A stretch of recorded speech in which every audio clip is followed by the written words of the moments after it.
is Bean to Barstool, a podcast that looks at the intersections of craft beer and craft chocolate.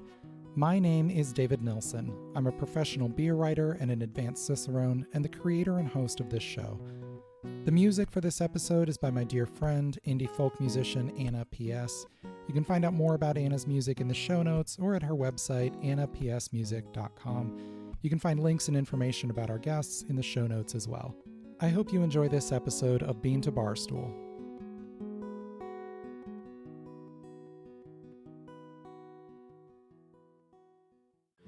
In this episode, we'll talk with beer and chocolate writer Luke Owen Smith. Luke lives in Wellington, New Zealand, and has worked in both the craft beer and craft chocolate industries in this island nation, giving him insight into what these artisan industries have in common and what they can learn from each other. In this episode, we discuss pairing beer and chocolate, the beer and chocolate scene in New Zealand, the challenges and opportunities for both in a small market, and how craft chocolate can learn from craft beer's growth and its mistakes. Pretty much from the age of 18, I was working behind bars and grew up in England. And I was working in real ale pubs and got really into the sort of real ale and cask ale scene over there. And then I moved over to this side of the world 12 years ago, and I was in Australia before coming over to New Zealand. That's Luke Owen Smith. Luke and I got to know each other through Instagram due to our shared interests in both beer and chocolate. The circle of folks excited about both is small, and we do seem to end up finding each other. New Zealand is 16 hours ahead of Ohio, where I live, so when Luke and I spoke recently, it was Tuesday morning on his side of the world and the end of a Monday workday for me. Luke mentioned real ale or cask ale there, and if you're not familiar, he's referring to a method of beer dispense common in the UK, in which the beer completes its fermentation in the small cask from which it will eventually be poured. This results in a natural carbonation that is lower than what we're used to from traditional draft dispense, and cask beer is served at cellar temperature using either a hand pump or gravity dispense without aid from pressurized CO2. This traditional service method in the right hands can lead to a gorgeous and delicious pint of beer, but has led to the misconception that British beer is warm and flat. It is neither, in fact. After serving cask ale in the UK, Luke continued his beer journey in a former British colony. Yeah, it was in Australia that I got more into the sort of craft beer, in terms of, the more American style craft beer, I guess, in terms of kegged and carbonated and different styles. And I worked at a place called Mona, which is this kind of really famous art museum and gallery. And they had their own brewery called Moo Brew. And yeah, it was in that time that I kind of got a bit more serious, I guess, about food and beer. It was always just something that I loved, but I never thought of it in terms of a career. It was really just something I was doing while I tried to figure out what I was doing, if you know what I mean. But yeah, it kind of started feeling a little bit more like, oh, maybe this is actually a career option for me. And then when I moved over to New Zealand, I almost straight away, within about 3 days, got a job managing a craft beer bar here in Wellington. And yeah, just got really immersed in that craft beer scene, and as well as running the pub, was hosting a lot of events, and got really into the sort of pairing idea. I organized all kinds of different beer and food pairing events, beer and pie matching and stuff like that. Yeah, I guess after a few years doing that, I discovered the world of craft chocolate. I'd always been into chocolate quite a lot, but just kind of regular supermarket chocolate rather than fancy high quality stuff. And then we have a chocolate factory here called Wellington Chocolate Factory, who were one of the first bean to bar craft makers in New Zealand. And yeah, I met them kind of very early on, just before the big factory opened to the public. And I remember going down there, I think on the opening day or the day after, and they had a Peru 70% bar. And that was my first ever taste of craft chocolate. And I'm sure you had a moment like this, and many people have, of just tasting this chocolate that was nothing like chocolate. Peru is such a good one to start with. This particular bar was just all kind of apricots and citrus and honey, and so far from that deep chocolatiness. And it was a big moment for me, I guess. And yeah, I'd kind of experienced the boom of craft beer, particularly like in the time I was in it in New Zealand was really like I caught it exactly as it was booming. Hmm. And I just kind of loved that feeling of something exploding and being part of it. And I felt quite strongly that chocolate was going to do a similar thing when I tasted this craft chocolate. And from there just got really, really into it and started ordering from overseas. And because at that time there was like two companies doing it in New Zealand and there was no international stuff available really. It was just not even a thing here. So yeah, I was ordering from overseas and very quickly decided that I needed to do something to sort of progress the movement here. And so I started my business, which was the Chocolate Bar, which was a online retailer and subscription service. And I ran lots and lots of talks and events for years. And yeah, I just sold the Chocolate Bar 6 weeks ago. So I'm now moving into a new phase of my career, which is very strange and exciting after so many years of being completely involved in the chocolate bar. And yeah, so that's kind of my history of both.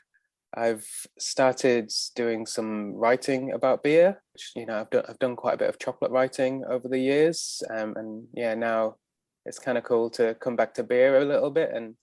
But I've just had my first article published in a magazine we have here called The Pursuit of Hoppiness. I wrote an article about spontaneous ferment beers, and yeah, I'm going to do something regularly for them, which is yeah, really, really cool. And yeah, still doing some chocolate things. I judge at the New Zealand Chocolate Awards, and there's a couple of new things starting this year. We've got the first ever Vegan Chocolate Awards, and we've got a Pacific Cacao and Chocolate Festival happening in July that I'm involved with, and doing a little bit of stuff in both and seeing where it goes. That's a lot of fun. So you mentioned that when you were in England, you were big into real ale and cask service. Is there any presence of that in New Zealand at all? Are there any bars that are doing that? A little bit, yeah, not much at all. There's like a couple of breweries who specialize in it. And yeah, there's maybe like 3 or 4 bars in Wellington that might have one handful. But yeah, it's a very small scene here, but it's always nice when you find a good one. So across those years of working with both beer and chocolate, where have those intersected? Where have you found points where you've been able to kind of bring those two things together? In the first few years of the chocolate bar, as I mentioned, I ran quite a lot of events and talks, and I did a lot of beer and chocolate tasting events, pairing events. Because I was so involved with the beer scene, it was just a natural go-to for me, and I just really fell in love with pairing the two. And yeah, I was friends with a few of the breweries, and so yeah, that just all happened very naturally, and I really enjoyed kind of using that to get people introduced to, I introduced chocolate people to beer and beer people to chocolate, and I kind of loved that, bringing people together across the two things. A couple of years ago, I created an exclusive limited edition chocolate box where I got 4 New Zealand chocolate makers to create alcohol infused bars. It was called the Grown Up Chocolate Box. And one of the bars for that, I asked a brewery that I really like, Behemoth Brewery, to give us some of their coffee and maple stout, which we got a company to freeze dry. So we made it into a powder. And then my friend Clayton from Baron Hasselhoff's chocolate maker created a beer and nuts bar. So it was a dark chocolate with the beer powder and then bits of toasted peanuts, and yeah, that was really, really delicious. That's interesting. That's not a technique I've seen. Most of the places that I've seen that are using beer are soaking the nibs in the beer, then drying the nibs back out. Yeah, that's right. Yeah. I've been following this company who does this freeze drying and realizing that they could do liquids as well as, more solids, which is more what they do. And just kind of really interested in that idea. And I saw they were doing some alcohols, and I was like, oh, I wonder what could happen. And yeah, I really liked it it's just such a fun thing to tell people when you're explaining how the bar's been made, and they're just like, their mind is blown. Did the flavor of the beer come over pretty directly from that process? Yeah, it did. Yeah, I was really, really happy with how the flavor, like it was subtle, but it was very much there. Yeah. And I think it worked really well. We used this Dominican Republic origin, and yeah, it all balanced very nicely. Yeah. That's great. So let's talk about pairing a little bit. What are Mm. some general guidelines that you've learned to be good general rules for pairing beer and chocolate? I think something that I learned myself is to just always stay open to possibilities. There's certain, I would say, safe pairings. If you give me a dark and malty beer, there's many different chocolates that I can find that will be like pretty safe to go with. That will be really nice. And certain things that, I always know will work well, but I really love it when I find things that are just completely unexpected and I go, okay, it was a bit of a trial and error, and wow, this is just the most amazing pairing that I would never have predicted. Being open and trying lots of different possibilities. Yeah, but there are certainly certain styles that pretty much always go well together. I love a Belgian triple, for example, with a salted caramel dark chocolate. It's such an obvious pairing, but it can just be so good and things like that. But I love the challenge of pairing with beers that may be a bit more challenging, where it's probably a little bit more specific, finding the right chocolate to go with it, like certain sours or like really hoppy beers. I find it more challenging to find the right match. And yeah, I kind of love that challenge. It's more fun for me when I find the right pairing for a beer like that. Yeah, I totally agree. And I agree that keeping your mind open is so important. There are so many things that beer pairs with very easily, so many other foods, and Yeah. chocolate is not one of them. Chocolate pairs beautifully with beer, but it can also pair really poorly with beer. And so Yeah. like finding those right combinations is not always a linear line that you're following. And there are definitely surprises. Yeah, definitely. Yeah. I used to run some events with my friend Luke, who has a company called Beer Jerk, and they're an online store and subscription service. And we had some amazing sessions of just pulling out, 10 beers and maybe 50, 60 chocolate samples I had, and just playing around. And I just loved those sessions. I remember one match we did for one of our events. It was a smoked sour with lemongrass and juniper. Just this crazy beer. Yeah, it was really big flavors. And I was like, I just have no idea what's going to go with this. And then we ended up finding Juan Choconat from Colombia, their golden berry bar, bright, juicy bar. And it was just amazing together, And yeah, I would never have predicted that pairing, but it worked so well. And those are the moments where it's like, yes, this is fun. Yeah, for sure. I remember when I first got into craft chocolate, I started taking it into work and like giving pieces to staff or regular customers and being like, how good is this? And trying to spread my enthusiasm. And I remember there was a maker here called White Rabbit Cacao who don't exist anymore. I remember very early taking in one of their bars and then putting it with our porter at work and just really, yeah, that would have been one of the earliest pairings I ever did. And it was just so great realizing that was a thing. Do you have beer styles that you tend to gravitate toward? I think that's something that constantly changes for me. Recently, as I mentioned, I was doing an article on spontaneous ferment beers, and I've been really into those for the past year or two. I find that a very exciting part of the beer world right now. I tend to just gravitate towards the peripheries and the things that maybe aren't so common. And I just find the most interesting things happening in those areas. I love hazies, but I'm sure it's the same there over here. They're just completely everywhere and dominating. And it just gets boring for me when things go like that, So yeah, we're sorry about that. I think we gave that to everybody. Yeah, that's totally on you guys. I'm really interested at the moment as well in there's a few people over here starting to play around with sort of beer wine and beer cider crossovers, and that I find really fascinating. I just had a saison Feijoa cider sort of blend added together and then fermented together, and that stuff I find very interesting. It is really interesting. I've had a cider that was dry hopped, but I haven't had an actual hybrid between them. Yeah. So there's only a handful of people starting to play around with that over here. Yeah, because you're not allowed to blend the two like legally, but you can sort of add them before they've started, their fermenting process, and then you end up with that kind of hybrid. And yeah, I love people pushing the boundaries in that way. We'll be right back.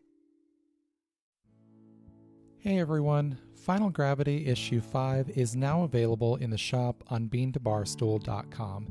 This 5th issue of our zine telling personal, human-centered stories from the world of beer is full of great articles. Bano Segudu tells the story of the South African beer style Umkombothi, poignantly explaining its role in her culture and the importance in her family's celebrations and milestones. Maria Krugliak writes about discovering the Portuguese half pint after moving to Portugal during the COVID-19 pandemic. Amanda Bruns and Obakeng Malope discuss the water spirit Mamuhaswa and the collaboration beer they brewed in her honor.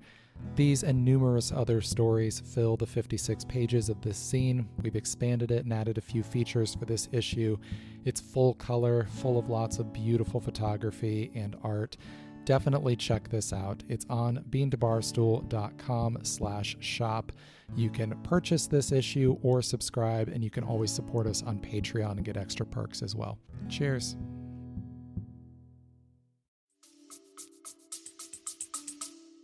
How about on the chocolate side? Do you have origins or styles of chocolate that you tend to gravitate toward? Again, I find that's something that's constantly changing. You know, when I first got into the chocolate, I was just really, really excited by very fruity single origins, you know, because that was just so new, those kind of flavors coming from the cacao. And after tasting hundreds, probably thousands of bars, you know, I probably started being more enticed by just crazy inclusion bars that were doing completely different things. You know, I still love single origin chocolate, and but when you've tasted so much, it's like you start wanting to find the more exciting, innovative things. But yeah, it's totally changing. And I've also found I've really started getting into the very dark stuff, like around the sort of 90%. I'm really, really enjoying that recently. But yeah, it's always changing. I'm really, really excited at the moment about people using alternative yeast cultures in the fermentation of the cacao. There's only a few people playing around with that at the moment, and I think that's just this untapped thing that could turn into a much bigger thing. It just seems like there's so much experimentation that could be done there, and new flavors that could emerge from that process. And yeah, I find that really exciting. Are there some notable examples that you've tried? One I really loved was the Pump Street chocolate. They did the sourdough fermentation bar, you know, because they're a bakery and a chocolate maker, and yeah, they used some of their sourdough culture to start the beans and Parliament chocolate. They years ago they did one with the Belgian beer yeast.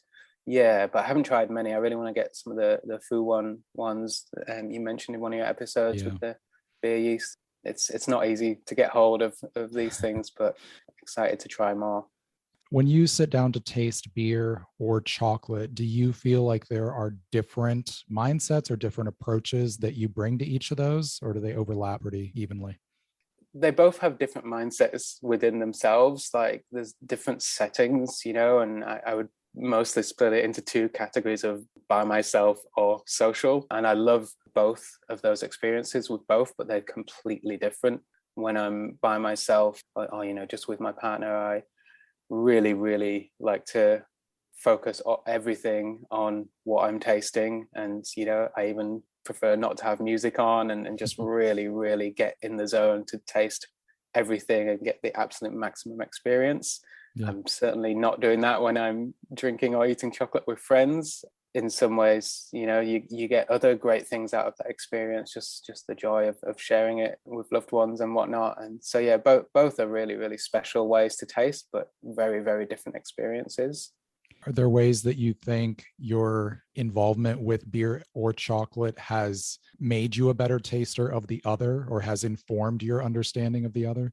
Yeah, definitely. When I got into the chocolate, I definitely feel like my background in beer and food in general enabled me to just get it very quickly, you know, and I just found that I sort of instantly had the palate for it and was able to pick out the tasting notes. It just clicked with me so much, and just the general concept of craft chocolate and small batch bean to bar, it just all made a lot of sense because of my background. But yeah, I think having that deep knowledge of both, it's kind of exponential, right? It just all kind of grows, and yeah, the tasting experience gets more and more the more you understand what's going on behind the scenes of both. Mm-hmm. Let's talk a little bit more about New Zealand and what you have going on there. You have a chocolate festival in Wellington, right? We did. Yeah, we had the New Zealand Chocolate Festival here. It hasn't happened for a few years. I'm not sure. It might come back at some point, but at the moment, it's not a great time for big events like that. So it's kind of been paused. And then last year, I organised with Wellington Chocolate Factory the first ever craft chocolate festival here, which was called Chockstock. And that was more of a small festival. We had, I think, about 800 people over 2 days. But that was, the first time we'd ever kind of got all the craft chocolate makers together in one place. And that felt like a real moment for the industry here, of it being like a flag in the sand, if you like. And we got so much publicity for that. And it felt like a lot of people learned what craft chocolate was off the back of that festival. So that's cool. And I don't know if we'll do that again. Maybe we'll see what happens. How many makers are there in New Zealand right now? 10 or 11. Yeah, so it's a very, very small scene here, but we only have 5 million people in New Zealand. So it's but there's a couple more starting up over in Australia. They've got quite a lot now, maybe 40 or 50 even. So it's a lot has happened in the past sort of 4 or 5 years. Before that, there was literally like 2 or 3 in New Zealand. So yeah, it's starting to grow a lot faster. It's a tricky industry anywhere in the world, I would say, and particularly in somewhere small and remote like New Zealand, with a small market. It's a challenge for the makers, but it's great that it's happening here, and the quality here is very high. Let's talk a little bit about the challenges and the opportunities that come with being in a small island country like New Zealand. What are some of the challenges that you feel like the beer and chocolate scenes face because of that? As I say, it's the size of the market. It's very tricky. Probably more for the chocolate than the beer. I think the beer, there's such a huge scene globally that the brewers can quite easily get into the international markets, so generally breweries and chocolate makers do need to focus on getting into that international market if they're really going to make it. Not many companies are surviving entirely on just the New Zealand market. But for the chocolate makers, I think breaking into the international market is a lot harder, just because craft chocolate is less developed everywhere in the world, really, and there's not a huge amount of overseas shops looking to stock some unknown New Zealand craft chocolate. I think Hogarth is probably the main one that's kind of managed to break into the international scene, which is great to see, and hopefully there will be more.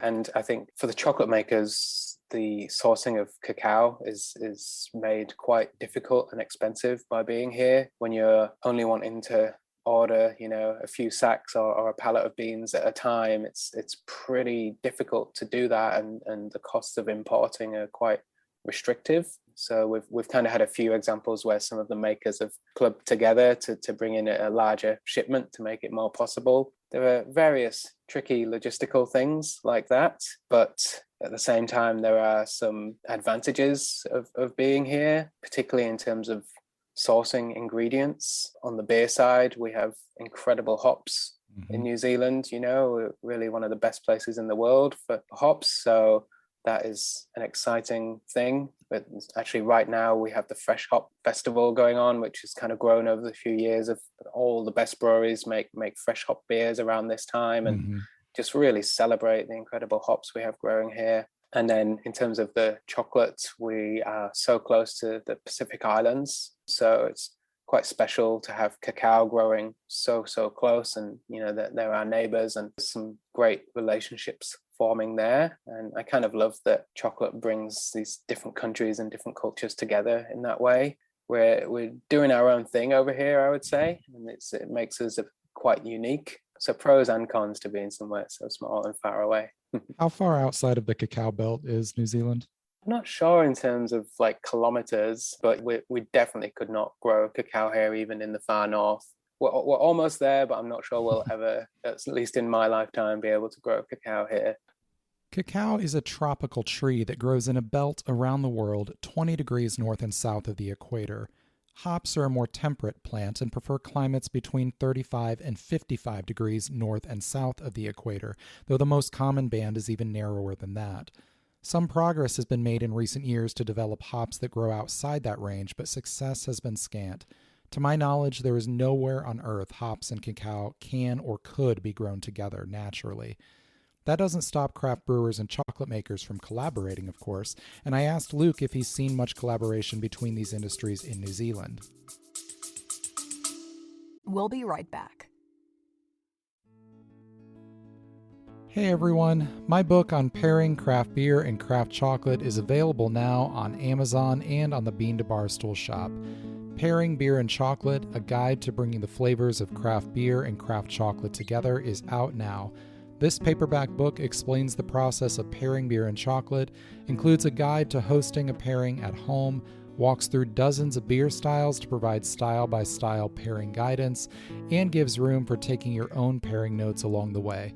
This is the only book on pairing beer and chocolate available. Grab your copy now at the link in the show notes or on Amazon. If you manage a taproom, bookstore, chocolate shop, or cafe and want to stock the book, get in touch about our easy wholesale process. Beer and chocolate belong together, and this book is your guide to getting the most out of every pairing.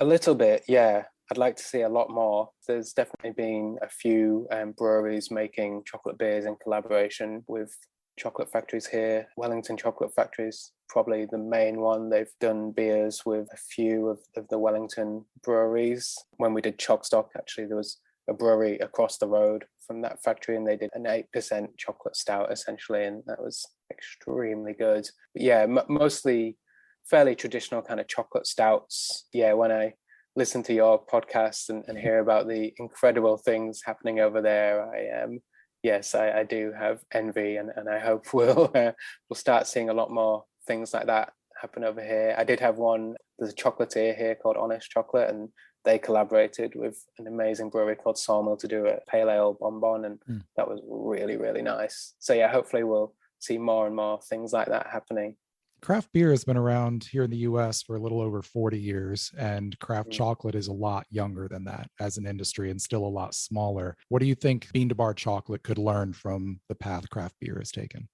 Yeah, it's an interesting one, because it's certainly the industry that I think chocolate people look at in terms of aspiring to, like, we want to try and make that happen. What happened with beer? How do we make that happen with chocolate? And it's a challenge. I think there are challenges with chocolate that beer didn't have to overcome. I think the main one is just around price. The price difference between a cheap beer and a good beer here, maybe you pay twice as much, whereas a cheap chocolate to an expensive chocolate, you're looking at more like 4 or 5 times price. And that's because beer didn't have this history of sort of exploitation and slavery behind its core ingredient.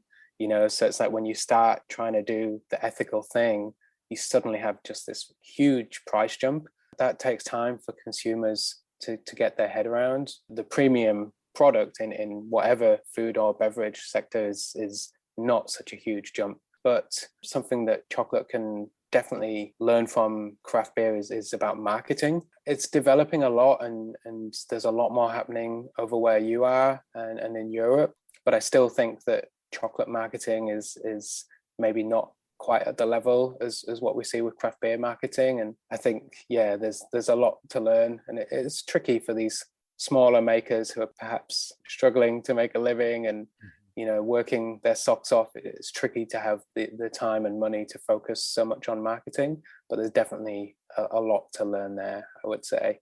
Especially when a substantial part of their budget is already going to packaging exclusively, and then the elaborate art that feels kind of required at this point.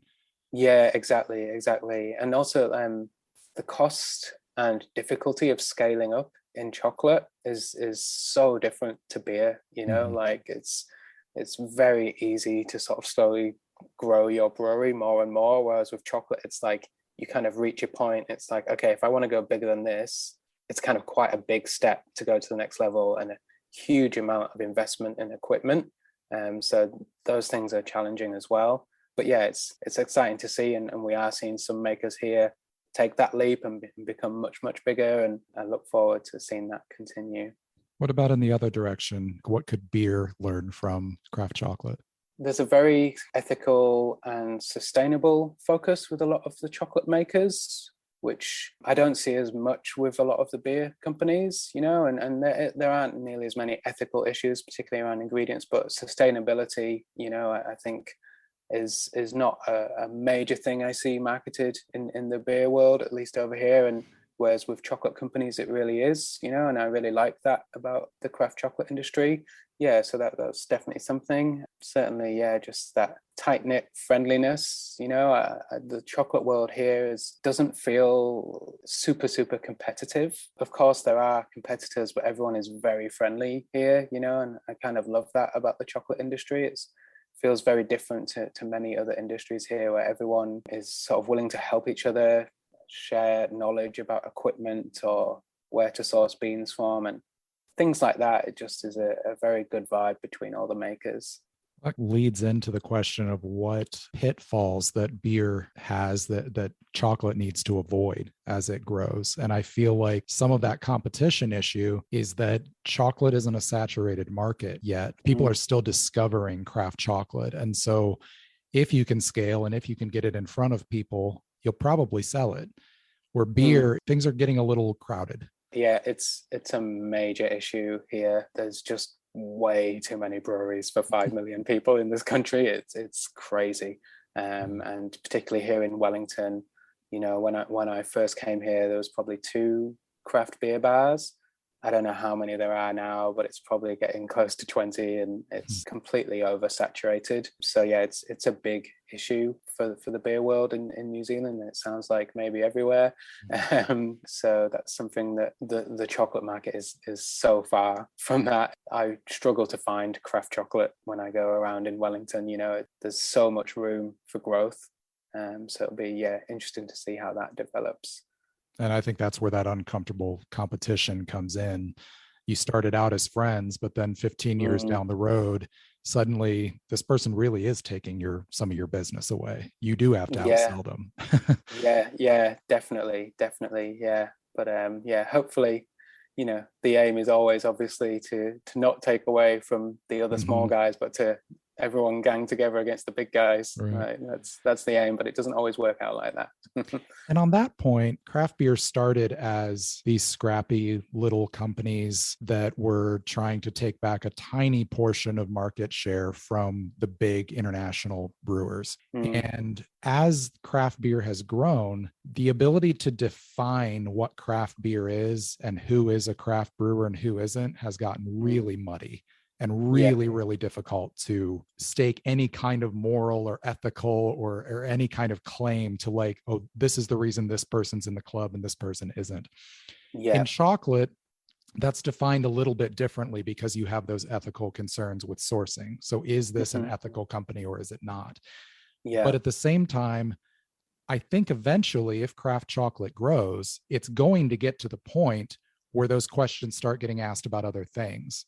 If somebody is sourcing ethically, but they are making a huge amount of chocolate and they're able to undersell the rest of the market, is that a problem? Where do you see that going with chocolate? Do you think that's something that's coming down the road?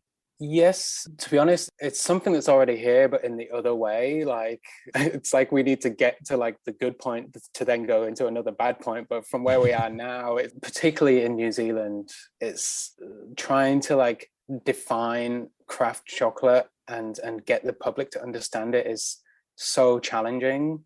And that was a lot of my work, and through the festival we organized was just like trying to get people to get it. But at the same time, it just feels like every other month I see an article in the media like New Zealand's best craft chocolate or something, and then there's stuff in there, it's like these are just chocolatiers using Barry Callebaut, like it's just like trying to We're still getting those here all the time too. So it's like trying to get people to understand what it is when you're competing with mainstream media constantly not understanding and misrepresenting is such a huge challenge. And in chocolate you've got the added thing of whether it's bean to bar or whether it's a chocolatier using couverture, which it's just another level of complexity for consumers to try and get their head around.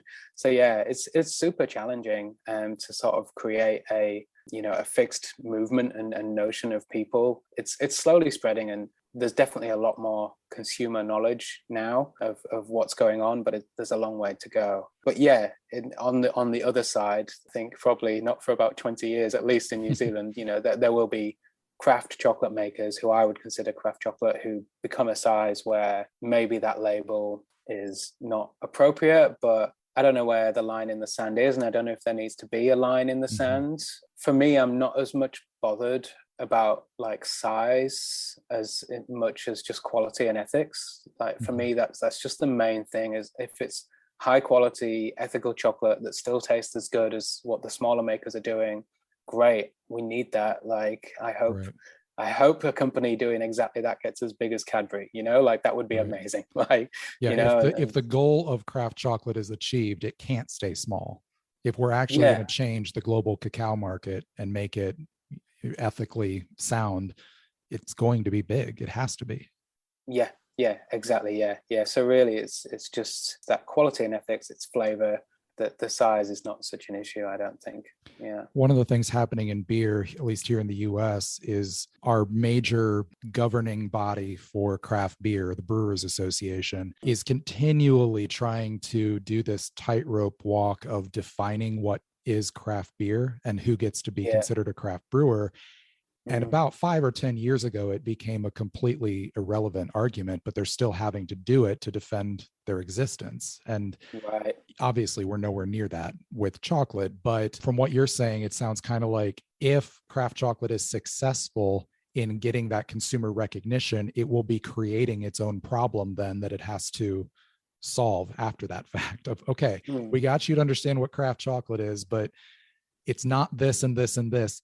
Yeah, totally. Yeah, it's a complex world, and I think trying to put sort of black and white rules on something, it just doesn't work, in my opinion. Like things are so much more complex than that, and things just don't fall into these brackets. And sure, you can have guidelines, but it generally doesn't work, I don't think, when you try and put exact parameters on these things, because there's just all different situations, and like for me, my interpretation has changed as well over the years that I've been doing it. I used to be very strict, like it has to be bean to bar, that's all I'm interested in, whereas now I'm like, actually there's a couple of situations where this is probably something that I might not have classed as craft chocolate before, whereas now maybe I do.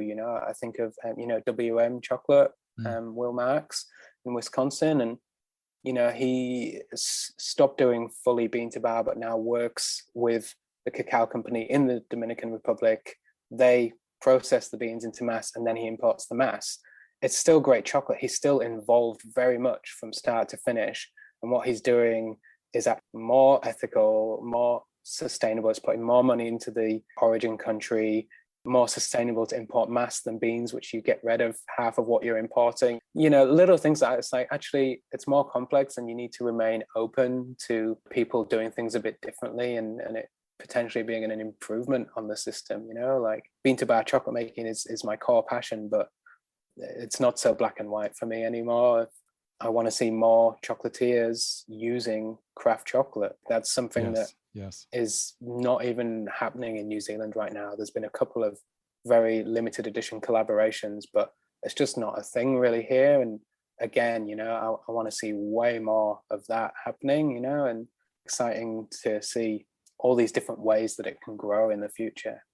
I think any small movement runs the risk of becoming a purity cult if it tries to put down too many stakes in the ground. And I see a lot of times on Instagram, people making claims around small chocolate makers, and, they need to be small. This is, they're doing all the work themselves, or around it being bean to bar very strictly. And those things are noteworthy, and they are things that have differentiated the movement from other chocolate, but they're not actually what this is about. This is about both ethics and flavor. And ethics and flavor can be satisfied without it being a small company and without it being bean to bar. even though Yeah. those are probably the center line and those are the sort of spiritual center of what's happening. So it's going to be interesting to watch over the next 5, 10, 15 years how the industry as a whole kind of shifts on its feet to accommodate things that right now you can make claims about, but won't always be able to stay true.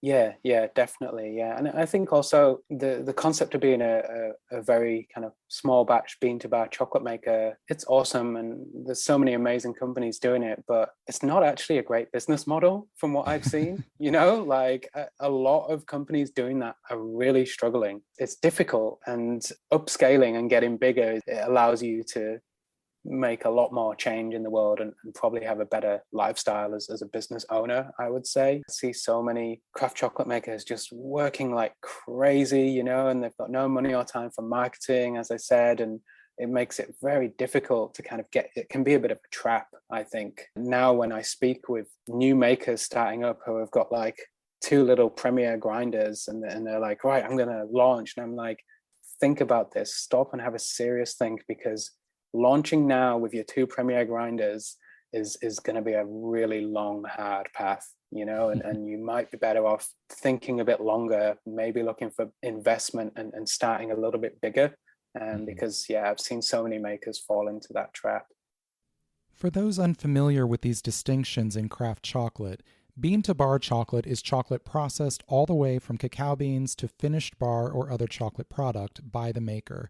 Couverture chocolate is chocolate made by one maker for the purpose of being sold to another maker to be melted and remolded into bars or other confections. If you're a beer lover, you can think of this latter form of chocolate as being something analogous to contract brewing, in which one brewery pays another brewery to produce beer for them. For a long time, there was a bit of a stigma, one that can still exist, as you heard Luke and I discuss, against makers working with couverture chocolate rather than processing their own cacao from bean to bar, even when the cacao for that couverture was ethically sourced and skillfully processed. Hopefully, we will continue to see this attitude disappear. On a lighter note, I asked Luke about his favorite beers and chocolates from the last couple months. Beer-wise, as I said, I've been having a lot of these spontaneous ferment beers. We have a brewery here called Craftwork, who I'm actually going to visit on Friday. They're down on the South Island, and they're probably my favorite New Zealand brewery. Every year they do a terroir blend, where they combine with sort of 1 or 2 other spontaneous breweries. There's only a handful doing it in New Zealand, and the other breweries send them a barrel, and then they blend it with one of their barrels. And I just love that whole concept. And I'm very, very into terroir in general, and seeing something that's so directly connected with where it's from is fascinating. Chocolate, there's just always so many chocolate bars around my house. The Foundry chocolate 90% Papua New Guinea has been my go-to for the past couple of weeks. I really love having that, and it's chocolate that I'll have in the morning because it's not too sweet, and I love having a piece with my cup of tea in the morning. I'm a big tea person as well. I'm going to visit Ocho Chocolate Factory in Dunedin as well, going down south for Easter weekend. And they were one of the first bean to bar makers in New Zealand, and I visited them when they started out in a tiny, tiny little factory. And since then, they've crowdfunded $2 million and grown a lot. So I'm looking forward to seeing their factory, and they've got a new Vanuatu single origin that I'm looking forward to trying. Yeah, that can be a beautiful origin. Yeah. I find it almost all the Vanuatu bars I've had it very, very fascinating, but at the same time very accessible. I think it's an origin with huge potential because it's one that I think could really break into more of a mainstream market. It's really, really approachable without being boring. I love beer and I love chocolate, and I am so encouraged every time I get to talk with someone as excited about both as I am. Thanks so much to Luke for coming on the show and sharing his insights. You can find information about Chalkstock, the New Zealand Chocolate Festival he organizes, in the show notes, as well as a link to his Instagram account. And I'll share his article about spontaneously fermented beers for pursuit of happiness as soon as it becomes available online. I hope you enjoyed this episode of Bean to Barstool.